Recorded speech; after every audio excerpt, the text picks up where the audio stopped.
로마서 8장 1절에서 2절 말씀을 우리 함께 보겠습니다. 로마서 8장 1절, 2절 말씀입니다.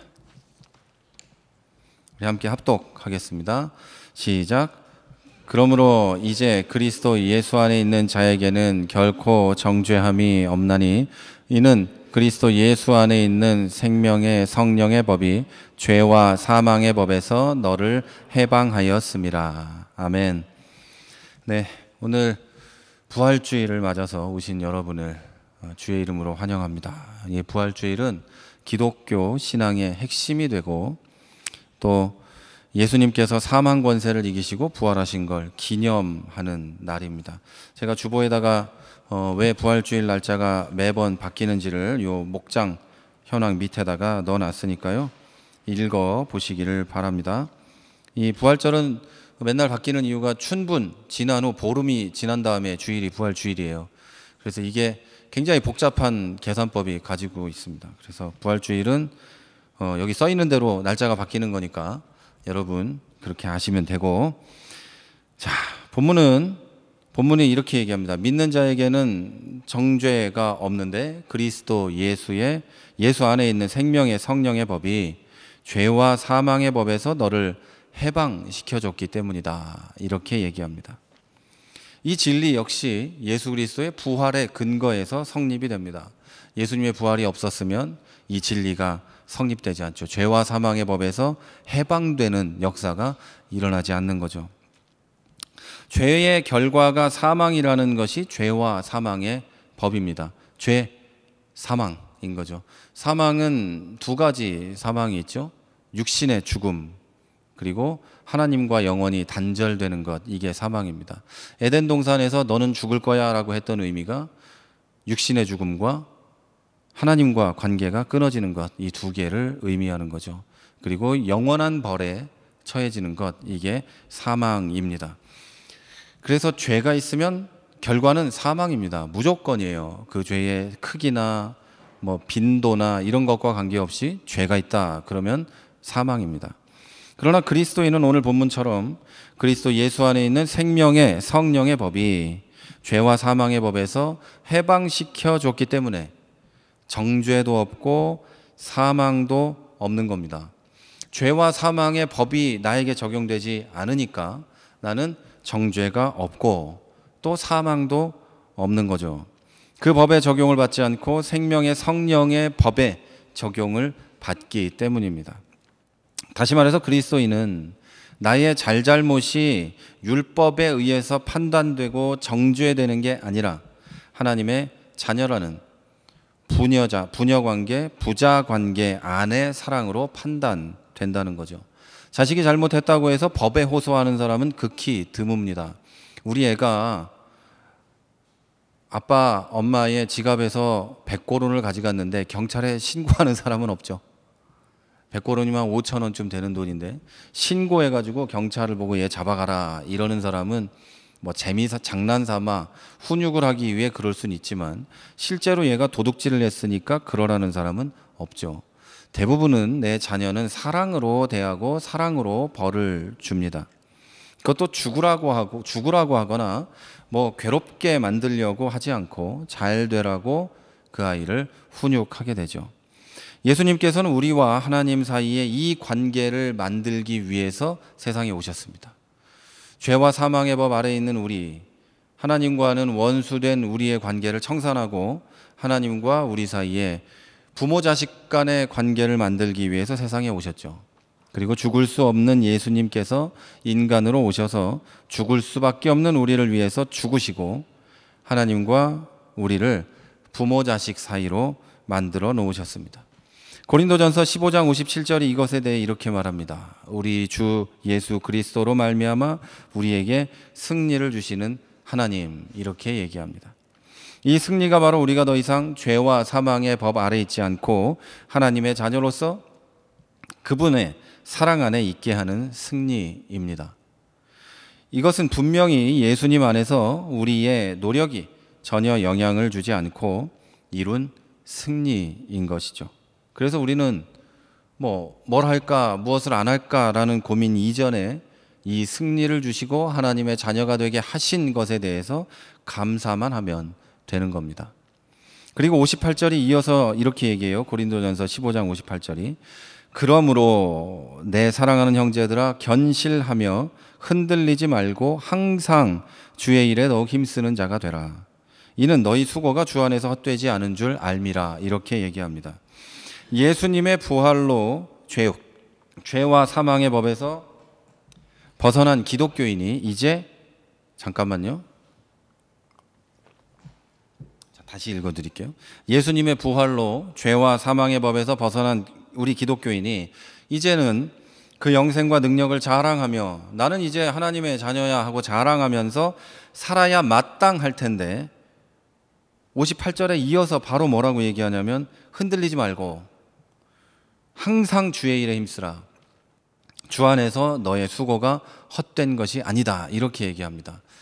자, 우리는 흔들릴 것이 분명하다는 전제를 깔고 있는 거예요. 그리고 흔들리지 않으려면 주의 일에 힘써야 한다. 이 얘기를 지금 바로 이어서 하는 거죠. 네가 구원받은 건 사실이야. 너가 하나님의 자녀가 된 것도 사실이야. 그러나 흔들릴 게 분명하니까 안 흔들리려면 주의 일에 힘써라. 이런 얘기를 하고 있는 거죠. 이렇게 말하는 이유는 여러분 예수님께서 이루신 구원과 하나님의 자녀라는 지위가 흔들리고 그것이 어려워진다는 뜻이 아니라 우리가 이 세상에 살고 있기 때문입니다. 우리가 천국에 살면 흔들릴 리가 없죠. 절대 흔들리지 않고 하나님하고 재밌게 살겠죠. 그러나 우린 천국에 안 살거든요. 세상에 살기 때문에 너희가 흔들릴 거야. 그러니 주의 일에 힘쓰고 흔들리지 않도록 애써야 돼. 이 얘기를 하고 있는 겁니다. 여러분의 자녀나 사랑하는 누군가, 나보다 어린 누군가가 세상으로 나갈 때 마음이 어때요? 얘가 나하고만 있으면 흔들리지 않고 괜찮을 텐데 나가기 때문에 걱정하겠죠. 마음이 불안하겠죠. 그 마음하고 똑같은 거예요. 세상에 있으니까 너는 주의 일에 힘쓰면서 살아라. 이렇게 얘기한 거죠. 여러분, 우리가 사는 지금 이 세상은 그리고 현재는 아직 부활의 생명이 온전한 영광으로 우리에게 허락되고 온전하게 이루어진 세상은 아닙니다. 나에게. 따라서 우리는 약속된 그날이 올 때까지 마치 죄와 사망의 법 아래 사는 것처럼 살아갈 수밖에 없어요. 세상 아래 있기 때문이죠. 그래서 기쁨과 소망이 넘쳐야 하는 기독교인이지만 신앙을 지키려고 할수록 믿음대로 살려고 할수록 수고로움을 느끼고 흔들리고 넘어지게 되는 거죠. 그게 여러분이 넘어지는 이유예요. 하나님이 안 사랑해서가 아니고 여러분의 믿음이 하찮아서 그런 게 아니고 저는 늘 얘기하지만 믿음은 성숙함과 미성숙함이 있는 거지 사이즈가 있는 게 아니에요. 그렇죠? 하나님을 믿는데 뭔 사이즈가 있어요? 큰 믿음이 있고 작은 믿음이 어디 있어요? 여러분 성경에서 예수님이 말하는 믿음이 적은 자에 어찌하여 의심하느냐라는 말은 하나님의 능력을 의심한다는 뜻이에요. 이것은 여러분 성숙해 가면서 점점 커질 수 있는 거예요. 그러나 구원받는 믿음이나 이런 것들은 구원받는 믿음은 작거나 크거나 할 게 뭐가 있어요? 믿음은 구원받는 건데. 그래서 내 믿음이 작으니까 나는 구원 못 받을 것 같아, 천국에 못 갈 것 같아, 이런 생각은 할 필요가 없는 거예요. 그건 불신이에요. 하나님을 안 믿는 거예요. 여러분이 세상에 살면서 흔들리고 넘어지면서 괴로워하는 거 있죠? 그건 여러분이 하나님의 능력과 하나님이 나를 사랑하는 것에 대한 믿음이 조금 줄어든 거지, 그게 천국 가는 믿음이 작고 크고 한 이런 문제는 아니라는 거죠. 여러분, 그래서 여러분이 지금 흔들리고 넘어지는 이유는 세상에 살면서 시달리고 그리스도인으로 사는 게 괴롭고 하기 때문인 거지, 여러분이 이상한 사람이라서 그런 게 아니에요. 그런데 여기서 우리가 생각할 것은 똑같은 세상에서 살고 똑같은 세상에서 살다가 가셨지만 다 이루고 승리하신 분이 계세요. 그분이 예수님이신데, 이 성경은 뭐라고 얘기하냐면 예수님께서 똑같은 세상에 오시고 사시고 다 이루고 승리하신 것처럼 우리도 그분 안에서 죄와 사망의 법 아래에서 끝나지 않고 생명의 성령의 법 안에서 살아가게 된다. 그리고 그 법 안에서 죽는다라고 이야기합니다. 그 법 안에서 죽는다는 건 그걸로 끝이 아니라 죽으면 천국 간다는 뜻이죠. 이에 대해서 고린도후서 4장 11절이 이렇게 말합니다. 우리 살아있는 자가 항상 예수를 위하여 죽음에 넘겨짐은 예수의 생명이 또한 우리 죽을 육체에 나타나게 하려 함이라. 내가 항상 예수를 위해서 죽는다. 왜냐하면 예수의 생명이 내 죽을 육체에 나타나게 하려 함이라. 우리는 살아있고 예수를 믿어요. 여러분 다 살아있고 예수님 믿죠? 그런데 사망이 권세를 잡은 이 시대에 살고 있습니다. 그래서 자주 내가 죄에 굴복한 것 같고 신앙의 실패와 좌절을 맛봅니다. 그러나 하나님은 우리에게 예수님의 부활과 같은 반전을 일으킬 겁니다. 예수님이 십자가에서 돌아가실 때 예수님의 부활을 믿은 사람은 한 명도 없었어요. 한 명도 없었어요. 예수님의 무덤에 찾아가서 예수님이 계신가 안 계신가 장사 지낸 거 보러 간 여자들이 있죠. 부활을 믿어서 간 게 아니에요. 혹시나 예수님이 계시나 봤더니 무덤이 열려 있으니까 깜짝 놀라가지고 무슨 심각한 일이 벌어졌다고 생각하죠. 천사가 나타나서 얘기를 해도 믿질 않아요. 그러나 나중에 부활을 믿게 되고 제자들에게 찾아가서 얘기했는데 아무도 안 믿어요. 예수님의 부활은 예수님이 아무리 얘기했어도 믿은 사람이 없었어요. 그러나 하나님은 반전을 일으키셨죠. 분명히 부활시키셨죠. 여러분이 이 세상에서 실패하고 신앙 가운데 넘어지고 고통받고 있을 때 여러분의 실망스러운 모습을 보고 여러분이 잘 될 거라고, 신앙을 회복할 거라고 여러분 자신도 주변에 있는 사람도 아무도 안 믿어요. 쟤는 이제 망했어. 쟤는 예수 잘 믿는다 그러더니 끝났어. 그렇지 뭐 네가.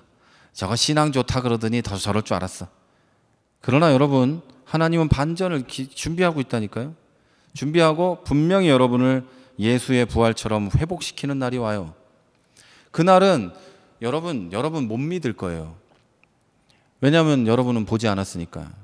그런데 그걸 매번 1년에 한 번 신앙생활하는 동안 몇 번씩 경험한 사람은 언젠가 하나님이 회복시키겠지라는 걸 믿어요. 그러나 경험을 못한 사람은 그 상황이 오면 두려움에 떨며 어쩔 줄 몰라 하죠. 그런데 여러분, 하나님은 그걸 준비하고 계세요. 우리의 삶에 부활의 생명을 분명히 반드시 나타내신다는 거죠. 이 반전의 약속을 믿는 것이 성도가 이 세상을 살 때 필요한 믿음의 전부입니다. 여러분은 이미 믿음으로 구원을 받았잖아요. 근데 여러분이 이 세상을 살면서 필요한 건 이걸 믿는 거예요. 예수의 부활과 같은 역사가 나에게도 일어날 거야. 이걸 믿으시는 거죠. 그런데 안타까운 건 다른 건 다 좋은데 이 믿음에 문제가 있는 성도들이 많습니다. 하나님도 잘 믿고 내가 구원받는다는 확신도 있는데 이걸 안 믿어요. 반전을 안 믿어요. 생명의 성령의 법이 아니라 죄와 사망의 법에 의해서 인정받고 싶기 때문이에요. 이 말은 죄를 잘 짓고 사망을 좋아한다는 뜻이 아니라 세상의 법, 세상의 가치, 율법에 의해서 하나님께 인정받고 그 인정받음으로 하나님께 뭔가 받고 싶기 때문이에요. 내가 이걸 했기 때문에 하나님 내 인생에 뭐를 이루어 주세요 라고 하고 싶기 때문이죠. 내가 하나님께 사랑받을 자격과 쓰임받을 자격이 있다는 걸 객관적으로 인정받고 싶어 하는 거예요. 하나님의 사랑에 기대지 않고 나의 마음과 행위로 객관적인 데이터로 결과물로 하나님께 인정받고 당당하게 요구하고 싶기 때문이죠. 이런 분들은 하나님의 반전을 기대하지 않고 자기 노력과 능력에 기대를 겁니다. 내가 이만큼 했어. 하나님도 이만큼 해주실 거야. 성경에 이런 약속이 있으니까 이렇게 해주실 거야. 생각하죠. 그런데 여러분, 성경에 그런 약속이 써 있는 건 하나님이 그냥 주겠다는 거예요. 내가 뭘 해서가 아니고, 하나님 40일 금식을 했으니까 이거 주세요. 하나님 1년 동안 예배를 한 번도 안 빠졌으니까 이거 해주세요. 뭔가 당당한 것 같죠? 그러나 여러분, 거기에는 하나님의 은혜가 빠져 있어요. 예수 그리스도의 죽으심과 부활의 능력도 빠져 있어요. 전부 나만 남아있죠. 내가 이만큼 했으니까 하나님 해줘도 되지 않습니까? 마치 어린아이가 엄마 100점 맞았으니까 자전거 사줘. 이거 똑같잖아요. 엄마가 100점 맞아서 자전거 사주는 것도 있겠지만 예뻐서 사주는 거 아니겠어요? 100점 맞았는데 옆집 애가 100점 맞았는데 자전거 사줄 엄마는 없잖아요. 나하고 상관없잖아요. 엄마니까 아빠니까 내 가족이니까 그리고 하나님이시니까 그것에 기대셔야 돼요. 여러분, 나를 기대하고 있다가 결국에는 자기가 잘했다는 생각이 들면 보상을 바라고 잘못했다는 생각이 들면 좌절해버리는 아주 안타까운 신앙생활을 이런 분들이 하게 됩니다. 그러나 만약 여러분의 자녀가 내가 사랑하는 사람이 일평생 나에게 인정받고 싶은 마음에 노력하면서 산다면 여러분 마음은 어떨까요? 내 자녀가, 내 남편과 아내가, 나의 부모님이, 내 동생이, 언니, 오빠가, 어쨌든 내가 가장 사랑하는 누군가가 나를 볼 때마다 인정받고 싶어서 발버둥 치고 있다면 여러분 마음은 어떨까요? 기특한 것 같으니라고. 엄마 아빠한테, 또 언니한테, 오빠한테, 또 누구한테 인정받으려고 이렇게 애쓰는구나. 아이 괜찮은 놈 같으니라고. 이런 생각하실 거예요? 아니면 가슴이 아파서 네가 그렇게까지 애쓸 필요가 없어. 나는 너를 어쨌든 사랑해. 너의 모습이 어쨌든 나는 너를 무조건 사랑해. 라고 가르쳐주고 싶을까요? 이건요, 여러분 회사 직원하고 길바닥에서 만난 사람하고 상하 관계에 있는 사람하고는 달라요. 아랫사람이 나에게 인정받기 위해서 노력하면 그래 내가 널 키워줘야지 이런 생각을 하겠죠. 근데 내 사랑하는 사람이 그런 걸 할 때는 가슴이 아픈 게 정상이에요. 얘가 나한테 인정받으려고 이렇게 노력을 하나? 왜 그래야 되지? 내가 사랑을 못 줬나? 내가 얘를 사랑하지 않아서 그런가? 나의 사랑의 행위나 말이 부족한가? 이런 생각을 하는 게 당연한 거예요. 근데 여러분, 하나님도 그런 생각을 하세요. 하나님은 여러분에게 자기의 가치를 증명하라고 하지 않는다는 걸 꼭 기억하십시오. 여러분은 하나님께 쓰임받으려고 또는 사랑받으려고 뭔가를 얻어내려고 노력할지 모르지만 하나님은 여러분이 자기 가치를 증명하거나 내가 괜찮은 성도라는 걸 인정받거나 하려고 노력하는 걸 원하지 않을 뿐 아니라 그것 때문에 가슴이 아파요. 여러분의 그런 행동이, 그런 행위가 얼마나 하나님을 아프게 하셨는지 알아야 돼요. 하나님은 예수님을 세상에 보내셔서 그 사랑을 설명하시고 죽이기까지 하셔서 자기의 사랑을 우리에게 확증하려고 하셨어요. 이 말은 우리에게 하나님인 내가 너희를 얼마나 사랑하는지 보여줄게 라는 거예요. 너희는 더 이상 그럴 필요가 없어. 너희는 더 이상 이 세상에서 나에게 인정받으려고 또는 사랑받으려고 뭔가 하려고 노력할 필요가 없어. 내가 다 했어. 내 아들을 보냈잖아. 이걸 하신 거죠. 여러분 그걸 기억하셔야 돼요. 이걸 잊으면 조금 전에 말씀드린 대로 여러분의 삶을 피폐하게 만들어요. 그걸 하나 잊어버렸다고. 하나님이 나를 얼마나 사랑하는지를 잊었기 때문에 여러분의 삶을 피폐하게 만들어가요. 이 험한 세상에서 늘 실패하고 넘어지는 자신을 의지하고 뭔가를 증명해야 한다면 얼마나 괴롭겠어요. 여러분이 그렇게 자신 있습니까? 하나님에게 인정받을 자신이 있으세요? 없잖아요. 없는데 왜 그걸 자꾸 노력을 하세요? 방법이 없는 건데. 없어요, 그 방법은.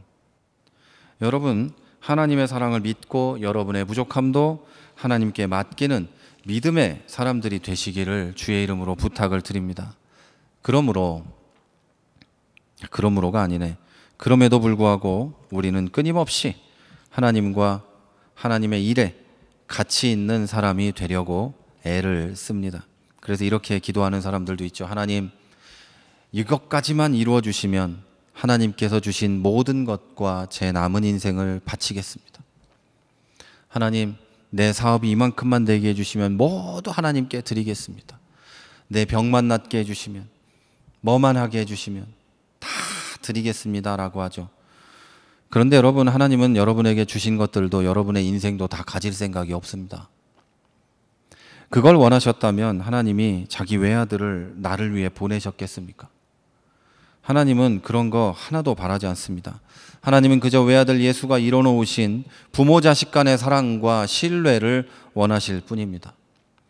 여러분이 아버지의 사랑을 받는 자녀로 사는 것을 보는 게 이 세상에서 여러분에게 바라시는 하나님의 유일한 소원입니다. 잘잘못을 안 따지고 사랑하시는 하나님을 믿고 사는 거 말이에요. 내가 뭘 잘못했으니까 이번 주엔 교회 가기가 좀 찝찝하고 기도하기도 좀 불편하고 하나님이 나를 미워할 것 같고 이런 거 말고요. 그냥 아버지니까 달려가서 뭐 해달라고 하는 거 있죠. 그런 여러분을 하나님이 기대하고 바라고 계시는 거예요. 안 그랬으면 뭐 때문에 큰아들을 보냈겠어요?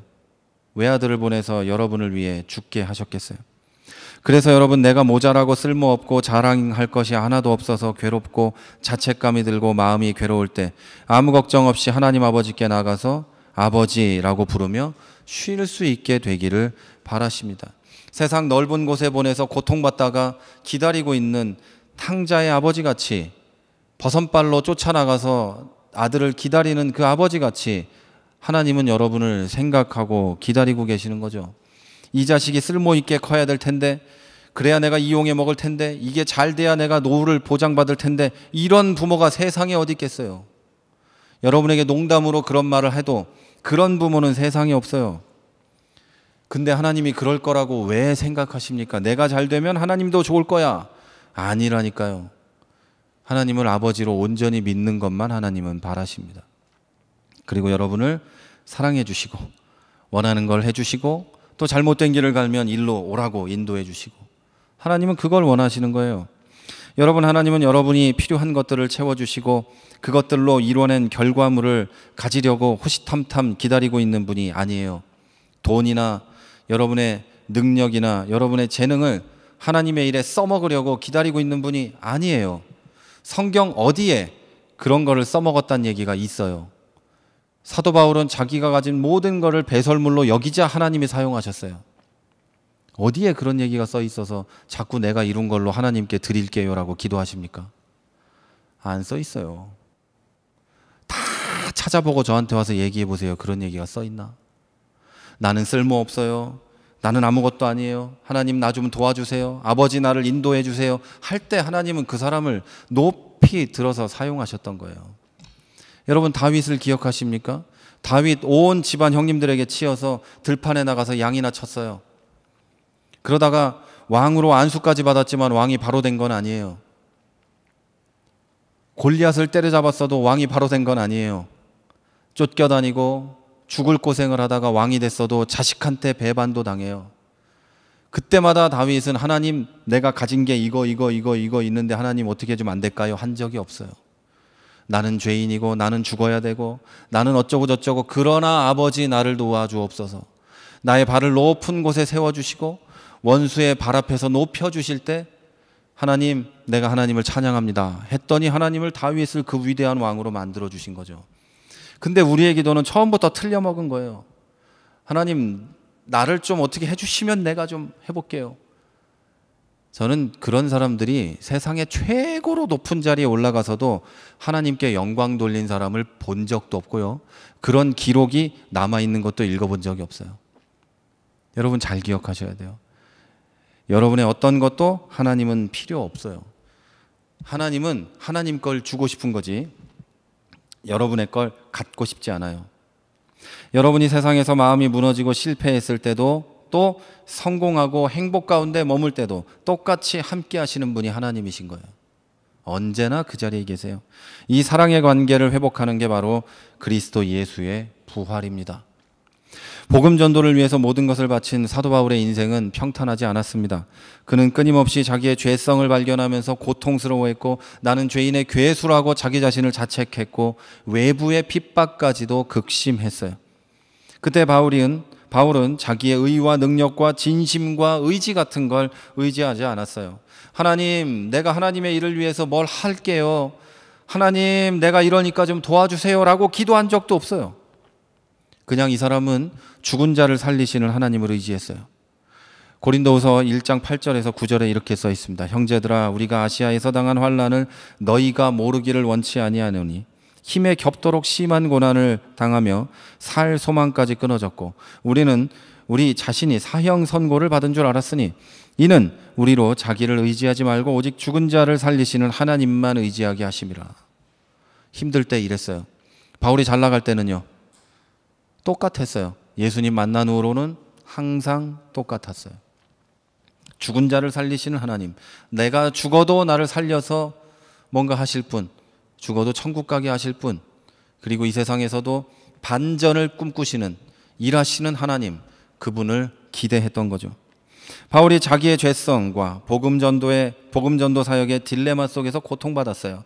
나의 죄가 이만큼 많은데, 나는 이렇게 부족한데, 그렇게 바리새인으로 살았던 나쁜 놈인데 이 복음을 전할 수 있을까라는 딜레마 속에 살았어요. 그 와중에 세상에 핍박도 받았어요. 죽은 것과 다름없는 삶의 한가운데서 의지한 것은, 다시 말해서 영혼의 고통과 마음의 고통과 육신의 고통을 다 받으면서 죽을 것 같을 때 의지한 건 그리스도의 부활의 능력이었어요. 내가 그동안 공부한 게 이거고 이러니까 이렇게 해봐야지 생각도 안 했어요. 바울은 자기가 가진 능력만으로도 얼마든지 잘 살 수 있었어요. 그런 생각 안 했어요. 하나님의 자기 자녀에 대한 사랑의 확증인 그리스도의 부활만 바울은 의지했어요. 인간적인 어떤 것, 자기가 만났던 사람의 네트워크, 어떤 것도 의지하지 않았어요. 나의 연약함, 세상의 도전, 그 어떤 것에도 굴하지 않고 나를 사랑하시는 하나님 아버지와 손잡고 고난의 인생을 돌파해가는 게 바로 이 부활의 날에 그리스도의 부활을 믿는 그리스도인의 믿음과 삶입니다. 오늘 본문은 이렇게 말합니다. 그러므로 그리스도 예수 안에 있는 자에게는 결코 정죄함이 없나니 하나님의 생명의 성령의 법이 너를 죄와 사망의 법에서 구원하셨음이라. 이게 부활의 능력입니다. 여러분은 더 이상 죄와 사망 아래 있는 사람들이 아닙니다. 생명의 성령의 법으로 하나님을 찾고 하나님을 만나고 언제 어디서든 여러분 안에 계신 하나님께 기도하고 그분의 능력을 기대하고 반전을 꿈꾸며 비전을 가질 수 있는 분이 바로 여러분들인 거죠. 우리를 사랑하시는 하나님은 이것을 위해 예수님을 보내셨고 예수님은 실행하셨고 다 이루었습니다. 조금 남았네 하고 돌아가신 게 아니고 다 이뤘다 하고 돌아가셨어요. 그리고 우리는 하나님의 사랑 안에 있습니다. 마지막으로 우리 한번 성경을 찾아보면 좋겠어요. 여기 없어요. 여러분의 스마트폰이나 성경으로 한번 찾아봅시다. 로마서 8장 31절부터 이렇게 써 있습니다. 여기 제가 일부러 안 놔뒀거든요. 있는 분들만 찾아보세요. 여러분 스마트폰에도 다 있기 때문에 로마서 8장 31절부터 39절까지를 우리 한번 다 같이 교독하고 한번 찾아보시죠. 우리 제가 별로 안 하는 거지만 우리 다 찾으시면 아멘 해봅시다. 다 찾으셨나요? 예. 로마서 8장 31절부터 39절까지입니다.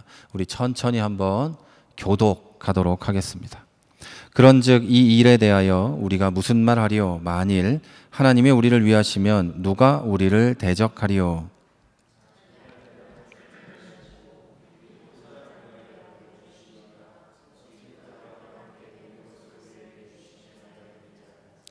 누가 능히 하나님께서 택하신 자들을 고발하리요? 의롭다 하신 이는 하나님이시니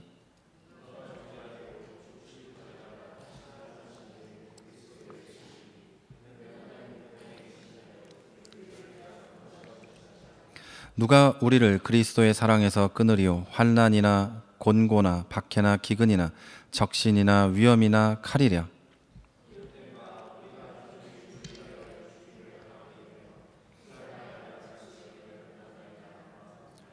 그러나 이 모든 일에 우리를 사랑하시는 이로 말미암아 우리가 넉넉히 이기느니라.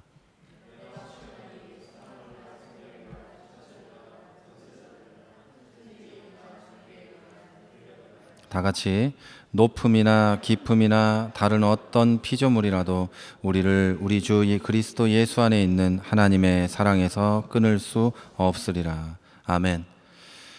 세상에 있는 어떤 피조물도 여러분을 하나님의 사랑에서 끊을 수 없습니다.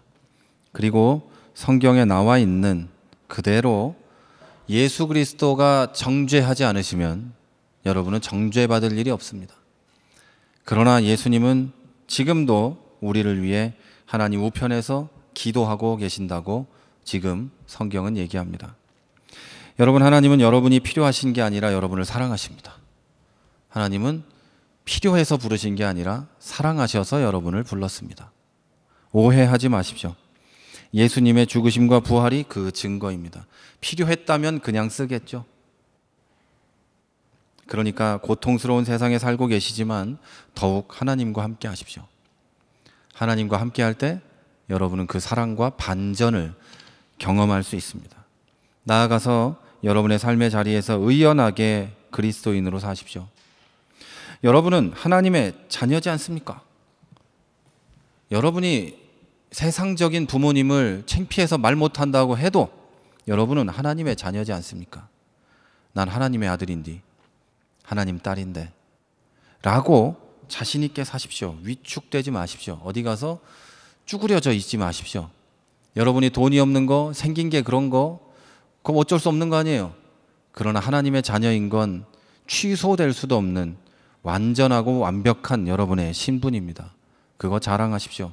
여러분의 옷이나 가진 거 뭐 이런 걸로 어디 가서 내세우려고 하지 말고 하나님을 자랑하십시오.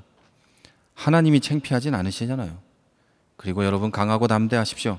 하나님은 여러분을 사랑하시고 영광과 승리를 약속하셨으며 그 사랑과 그 약속과 그 비전의 꿈에서 여러분을 끊을 자가 없는 줄 믿으시기를 바랍니다. 여러분 이제 그래서 하나님의 사랑과 그 승리를 누리는 여러분의 일평생이 되기를 주 예수 그리스도의 이름으로 축원합니다. 우리 이제 한번 다 같이 기도하겠습니다. 우리 기도하실 때 내가 하나님 믿게 해주세요. 부활의 영광과 그 능력이 하나님 내 안에서 이루어지게 해주세요. 나도 하나님의 자녀로 자랑하면서 반전을 꿈꾸며 살게 해주세요 라고 함께 기도합시다. 우리 다 같이 기도하겠습니다. 은혜로우신 아버지 하나님, 하나님의 은혜와 사랑을 감사합니다. 나 하나님 사랑합니다. 하나님께서 나를 사랑하시는 거 믿습니다. 이제 아버지 하나님 주님과 걸어가고 주님과 동행하고 주 안에서 머물며 살아가는 주의 자녀 되게 하여 주옵소서. 아버지 하나님 주의 사랑하는 백성들에게 힘을 주시고 아버지 하나님 하나님의 사랑과 능력을 가슴에 품고 그 안에서 살아가는 주의 자녀들이 되게 하여 주시옵소서. 하나님의 사랑과 그 승리를 누리고 하나님의 은혜와 능력을 누리는 우리들이 되게 하여 주시옵소서. 이제 아버지 하나님 하나님의 능력 하나님의 은혜 아버지의 사랑을 경험하고 누리며 살아가는 주의 자녀들이 되게 하여 주시기를 원합니다. 아버지 우리의 모든 것을 다해 주님께 기도합니다. 나의 모든 것 주의 능력 주의 은혜 주의 사랑 되게 하여 주시옵소서. 아버지 하나님 이들이 기도할 때에 하나님 능력을 주옵소서. 아버지 안에서 살게 해 주옵소서. 오직 하나님 안에 하나님 붙잡고 하나님 손 안에서 살아가는 주의 자녀들이 되게 하여 주시옵소서.